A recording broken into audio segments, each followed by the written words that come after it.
No. Let's just open up with science has proven that health and lifespan are directly dependent upon breathing strength and volume. That's not a joke. That's very real. Framingham study, 30 years, 5,200 people. They wanted to nail smoking. They did, although a lot of people aren't listening. Smoking will kill you. We all know that now. They spent 30 years proving that if you don't breathe a certain volume, you're going to live less. How long you're going to live is based upon, yes, what you eat, but yes, how well you breathe. What is your forced exhalation volume? How much breath can you blow out in 1 second? If you had a pair of lungs the size of this room, you could blow out a lot more than if you had a pair of lungs the size of this pencil tip, right? So the key is, really with breathing, is volume. It's not strength. A lot of people think strength of the diaphragm. Well, yeah, you want to strengthen the diaphragm, but if your diaphragm gets bigger, it's going to get stronger. Don't think of it getting stronger. I mean, an emphysema victim gasping for breath with a tiny little diaphragm, it's strong, but it's not very big. So the key is size. About size, bring in here for size. Here's the diaphragm. Some of you have seen this already, and I don't want to dwell too much on this because we've already got it on other videos. And if you want to come tomorrow at 4, rather at 1 in the chapel, then we're going to address more fundamentals. But diaphragm rise, the higher it comes up, the more it can come down. Diaphragm. Breathe in, exhale. Breathe in, exhale. Do that. Breathe in, exhale. Everybody, let me see you put your hands together. Put your hands together. Here. Breathe in, exhale. Understand that. Breathe in, exhale. Okay, breathe in. As you exhale, your diaphragm gets more relaxed. It gets more relaxed. If your posture is not good, it cannot relax and come higher. It gets more relaxed. It cannot force itself upward. It won't do that. Your diaphragm gets more relaxed as it goes up. Posture is indispensable to breathing. Indispensable. This doesn't work. This doesn't work either. Great posture, but I'm stiff as a board, right? Every muscle in my body is tense. You know? Loose, flowing motions, open, flexibility. Rib cages going in and out, in and out. A big chest, bigger volume, but if it doesn't contract and expand, it's not pushing the lungs. It's not squeezing the sponge of the lungs. Your lungs are just like a kitchen sponge. You squeeze the lungs. In the water, you open it up, lung comes in the water, in comes the water, you squeeze them out goes the bad stuff, right? Lungs are the same exact way. Squeeze. They get squeezed with the rib cage. They get squeezed with the diaphragm. You need both of them. You need both the diaphragm and the ribs squeezing, opening, squeezing, opening, squeezing, opening. And you need that all your life. And if you don't get that, then debris starts building up. Debris starts building up, and you have chronic stuff, or at least you have the periphery of the lungs beginning to not work because they've got a bunch of crud in them. So we're going to work on somebody today too. I'm going to give it, if there's anybody's interested, I'll bring them up here and open up their breathing a little bit in front of everybody. You'll get a sense of what I do, which is very painless. I went through a lot of body work, and I love body work, but the painful stuff I don't care so much for anymore. And so I got tricky and figured out a way to get around getting pain and getting good breathing. In terms of stress, breathing is your first, is really the first and last bastion for stress management. I trained a client, I told him, listen, I can train you to walk calmly through the gates of hell using your breathing. And he said, that wasn't exactly on my agenda. And the point is that some days are like hell.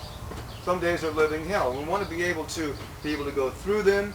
I also teach breathing techniques for being able to release from a day in hell. And I'll tell you, your breathing is the first place you want to go when you're talking about releasing, because it does really control your nervous system. Your nervous system is like a team of horses. It will follow the leader. Your autonomic nervous system, I'm sorry, was like a team of horses. It'll follow the leader. The breathing is the only part of your nervous system that you can consciously control. So if you put it in front, the lead horse, the rest of your nervous system will follow. This is a lot what the yogis do. They focus on their breathing and they do strange things with it and they get weird effects. But we don't want to do that necessarily. Most of us really need to minimize our stress, pay the rent and the mortgage, and get the kids through school.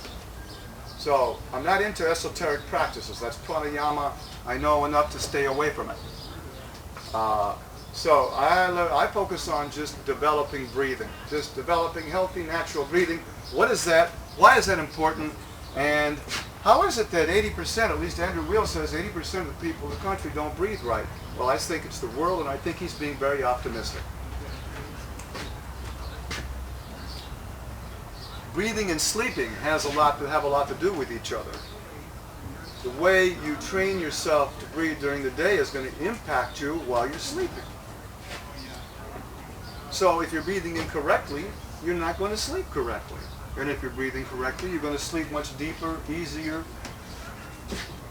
Then what do we have? We have snoring. Well, breathing.com is about to come out with a sleeping and snoring video, which is not ready yet. But the idea with sleeping is that when you sleep deeper, a lot of people snore. What is it with snoring? Snoring is one of the main reasons when you snore, if you're on your back, is that your jaw drops back into your throat, and your throat then causes constriction. Right? You make noise. And you get elbowed a couple of times and you wake up. You know, there's actually a machine for snoring that wakes you up. I think that's really stupid. I have not heard anything more stupid than a machine that wakes you up to help you sleep better. And it's Sharper Images selling it, I think. Oh well. The idea for sleeping and snoring is to go into a deep state of sleep, restful, but put your body in a position where it optimizes. Also, if you still snore after that, then you need to strengthen the inside of your breath. You really need to do something. It's not about taking a pill. If you want to try surgery for sleep apnea, I've seen some people walking around that have had their uvulas cut out, the top part of their palate, and they're rather grotesque. Some of them. That's what happens to some of them. Okay?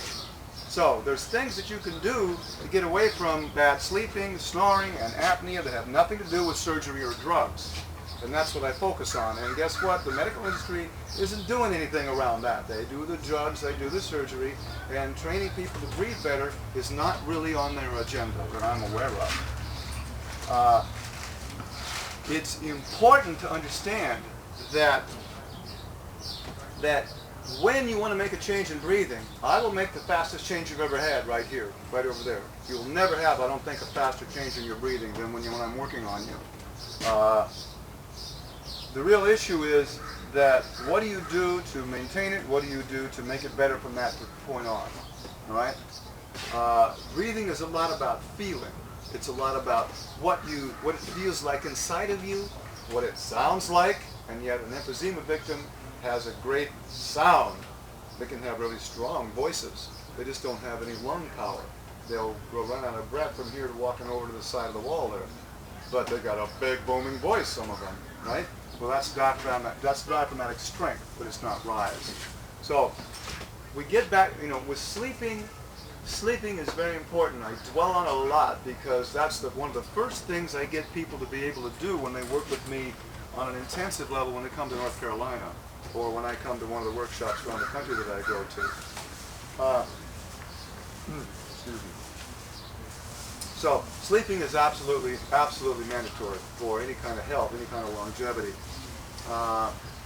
Asthma, shortness of breath, asthma emphysema, asthma bronchitis, bronchial asthma, COPD, chronic obstructive pulmonary disease, are all very, very extreme cases of what should have been noticed a long time ago. You don't wait until you get sick to do something about your breathing. Because by the time you get sick from bad breathing, you've really been sick a lot longer than that. Why? Why is that?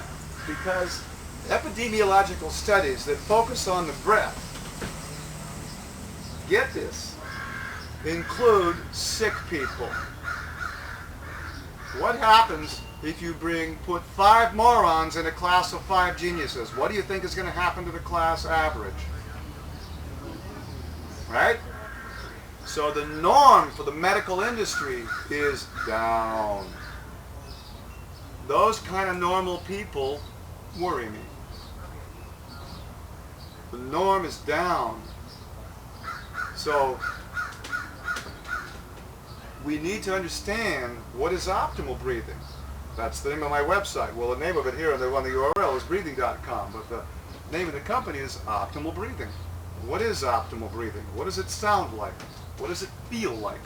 What does it look like? And you know, it's not a mystery. It's not about gas exchange. It's not about blood oxygen. It certainly plays a part. Blood oxygen certainly plays a part.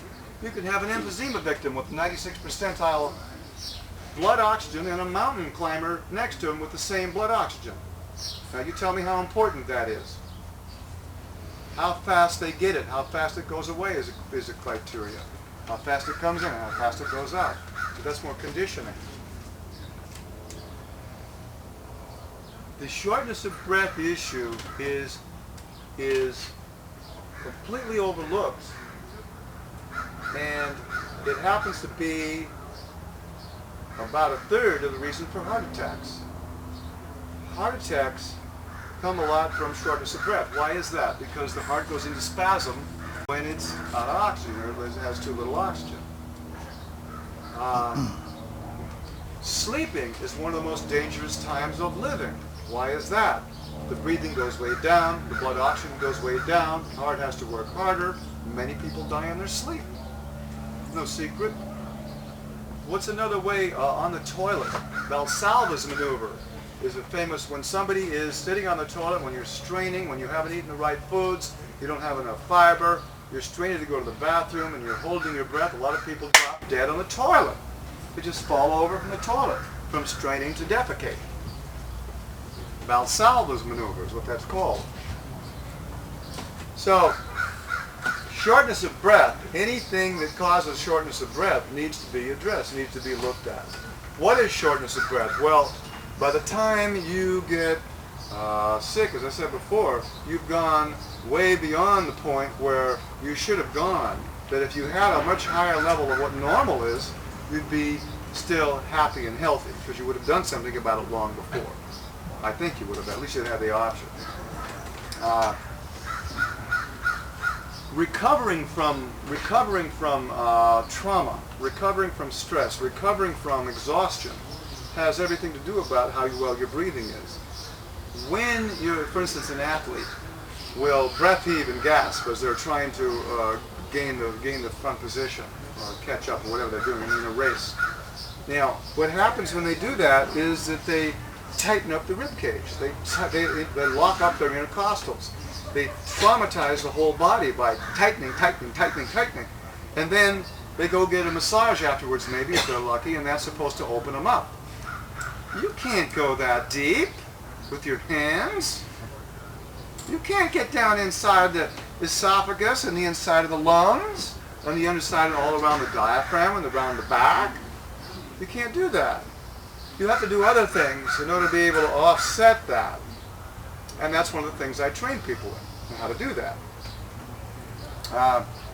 So recovering from sports is a significant aspect of learning how to live a longer life. Have you noticed that world-class athletes, you know, if athletic competition was so good for you, why don't we hear of them reaching 110, 120? Good luck. They're good. They're lucky. A lot of them, they reach 50 and 60, especially the football players.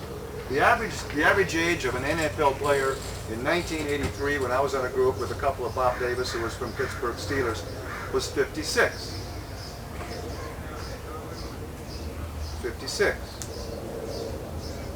Key to longevity is breathing. The key to resolving trauma is breathing. Nutrition is very important. It's a very important underpinning. It's a very important overpinning. It may be even senior in many instances to breathing. But you have to have both. You just simply must have both of them if you want the best of everything. In terms of weight loss, it's not hard to, well, hundreds of people that I've done breathing exercise have lost weight. I've seen them. I've seen hundreds of people. They just lose weight. What happens? Your breathing is your fire. Your breathing burns. It brings in oxygen. Oxygen ignites and burns. What's it burning? Fat and calories, isn't it? Okay? If you're not breathing, what's going to happen? What does it happens to a couch potato? Why is that? You get out and exercise.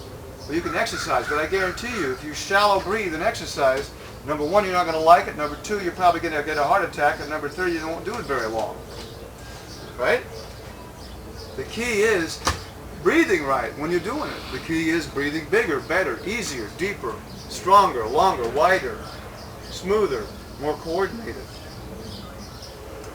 So, with weight loss, it's very important. Now, there's a couple of weight loss tapes out there. I won't mention one of them because it holds the breath a lot. There's a lot of really, really grotesque expressions that you make with it, and it's very, very unhealthy in the long run. It might cause people to lose weight. Almost anything you do with breathing now is going to make something better because people underventilate so severely that it's like you come into a nutritionist and the people, they're in such bad shape that almost anything the person gives them is going to be better than what they had when they started, when they came in rather.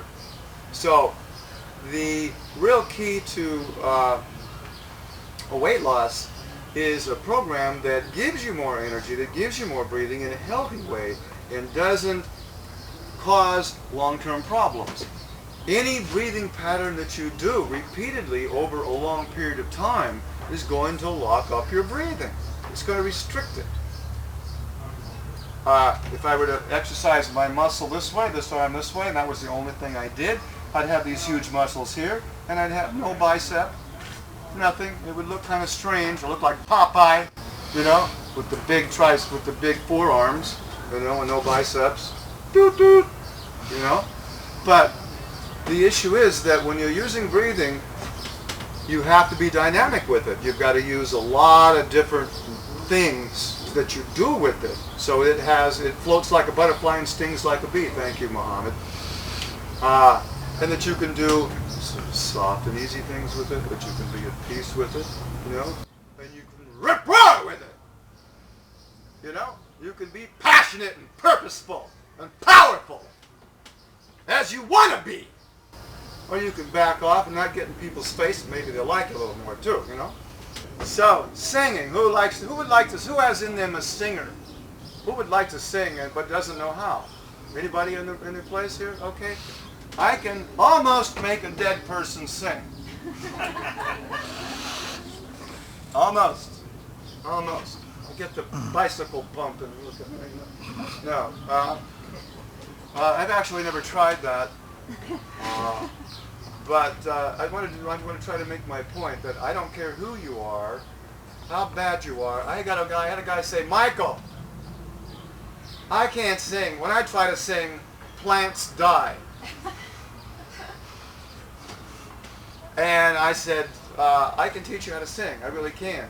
A colleague of mine is actually forming a breathing school because I said, I know how to teach you how to sing. He says, I'm Mount Everest of singing problems. And in about 4 hours, he was giggly, goofy, and singing.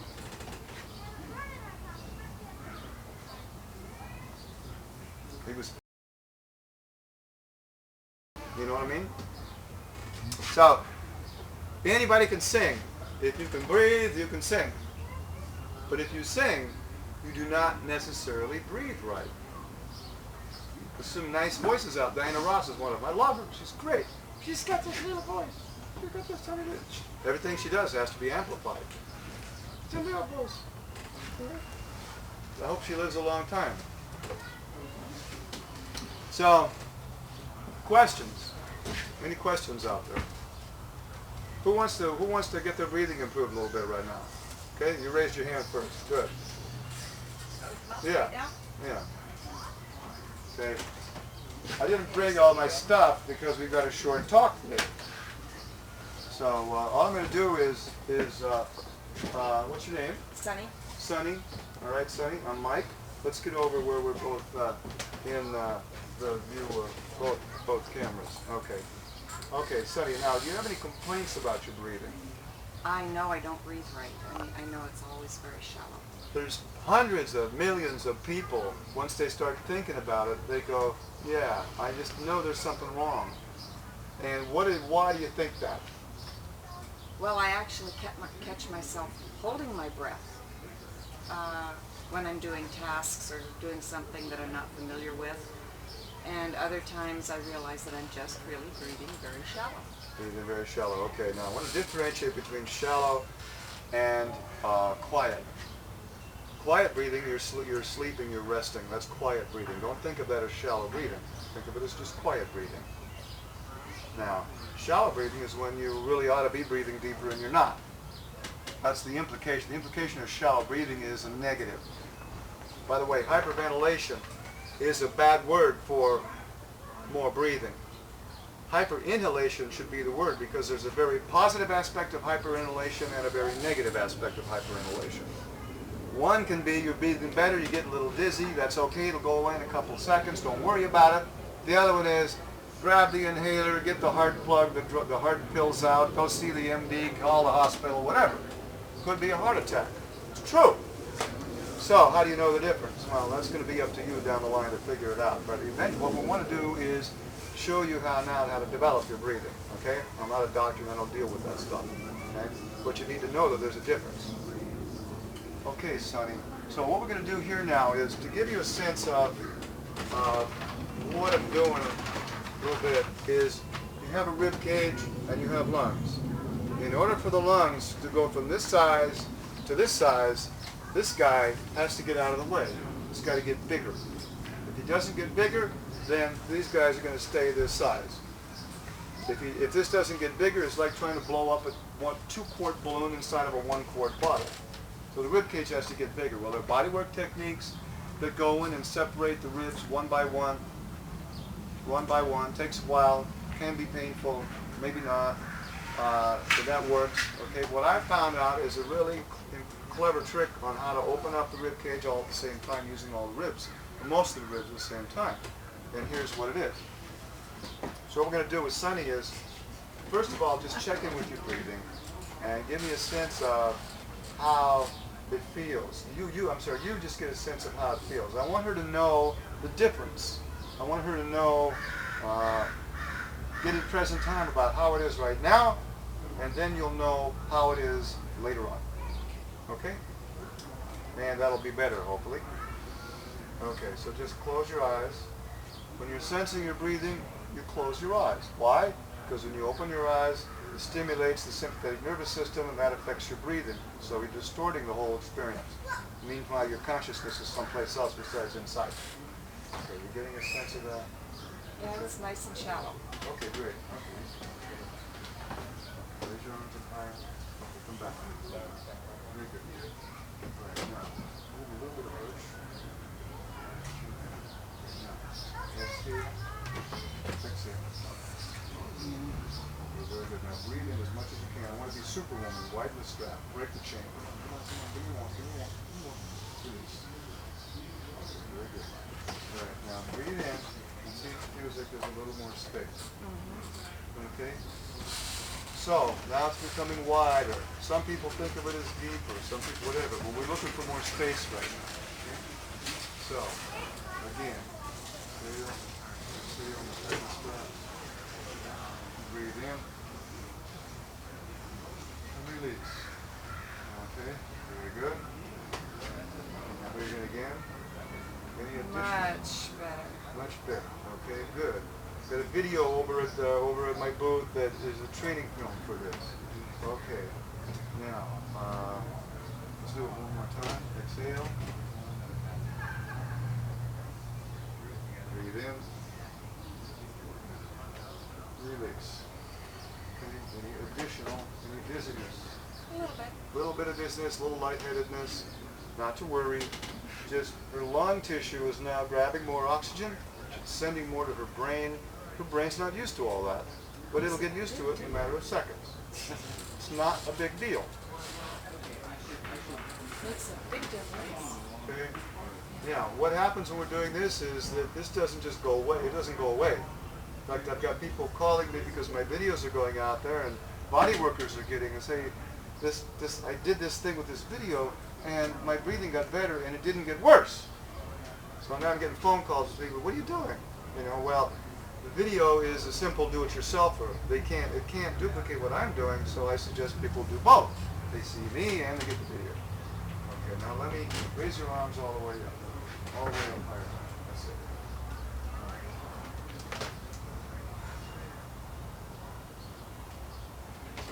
Okay, come on back down. Your arms down, down, lower your arms up to the knee. Drop your arms up. Exhale. Okay, breathe in. Release. Okay, breathe in again. Wow. Okay.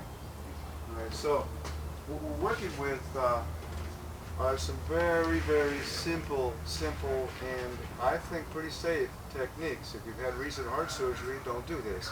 If you've had recent abdominal surgery, don't do this. Otherwise, it's been my experience that the body is pretty resilient, and that if you don't breathe into where you hurt yourself, you just do it again and again.